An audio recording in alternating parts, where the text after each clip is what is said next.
Bonjour, dans cette vidéo nous allons poursuivre l'étude des triangles semblables en nous intéressant à différentes propriétés. Alors commençons par une propriété sur les triangles semblables et les angles. Si deux triangles ont deux angles 2 à 2 de même mesure, alors ces triangles sont semblables. Cette propriété va donc être utile en exercice pour démontrer que deux triangles sont semblables. Passons maintenant à deux propriétés sur les triangles semblables et la proportionnalité. Si deux triangles sont semblables, on sait alors, d'après cette propriété, que les longueurs de leurs côtés sont 2 à 2 proportionnelles. Cette propriété sera utile pour calculer des longueurs dans des triangles, sachant qu'ils sont semblables.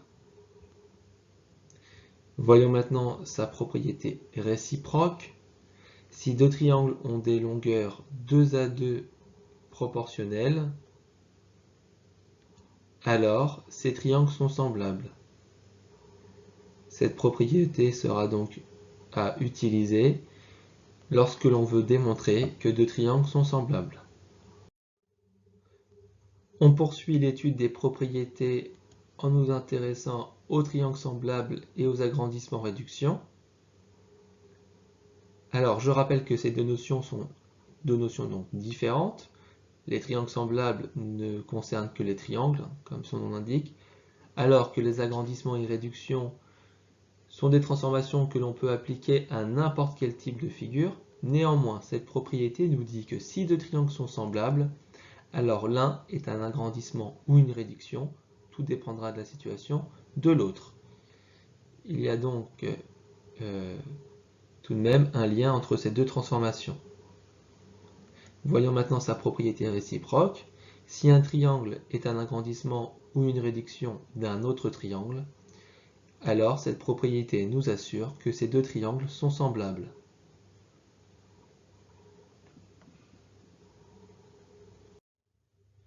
Utilisons maintenant ces différentes propriétés sur un exemple. Alors on considère deux triangles ABC et DEF dont voici les figures. Nous avons donc les informations suivantes. AB mesure 2,4 cm, FD mesure 4 cm, les angles ABC et EFD mesurent 60 degrés, les angles BCA et DEF mesurent 40 degrés, et enfin les angles BAC et FDE mesurent tous les deux 80 degrés. On nous demande de calculer les longueurs AC et BC. Alors d'après les informations codées sur la figure, les angles des triangles ABC et DEF sont égaux. Ce sont donc deux triangles semblables. On va pouvoir utiliser l'une des propriétés vues précédemment. Ici, on va utiliser la propriété qui dit que si deux triangles sont semblables, alors l'un est un agrandissement ou une réduction de l'autre.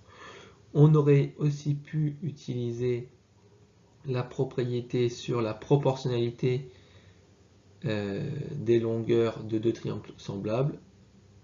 Ça aurait été assez similaire. Alors, maintenant, voyons comment utiliser cette propriété. ABC est une réduction de DEF. En effet, donc nous savons que AB mesure 2,4 cm et que FD mesure 4 cm. Alors, d'après ce qui avait été dit dans la première vidéo sur les triangles semblables, les sommets, ou les angles, c'est équivalent, donc BAC et FDE sont homologues, ainsi que les angles ABC et EFD sont aussi homologues. Les longueurs correspondantes, donc les longueurs qui sont proportionnelles, sont donc les longueurs FD et AB. C'est pourquoi ABC est une réduction de DEF, ou inversement, DEF est un agrandissement de ABC. La question maintenant qui va se poser est de trouver le coefficient de réduction. Alors, comment fait-on? Comme pour la proportionnalité, on calcule le rapport de réduction entre les deux longueurs qui sont proportionnelles. Alors, ici, ce sont donc les longueurs AB et DF, et on obtient donc le calcul suivant, 2,4 cm sur 4 cm, ce qui donne un coefficient de 0,6. Maintenant, nous utilisons les propriétés concernant les agrandissements-réductions. AC est égal à K fois ED, ce qui donne 0,6 fois 5. Nous obtenons donc 3 cm pour AC. Nous allons faire le même travail pour notre dernière longueur, pour BC, qui est égal à K fois EF, ce qui est égal à 0,6 fois 6, ce qui nous donne une longueur de 3,6 cm. Voilà, c'est tout pour cette vidéo. À bientôt.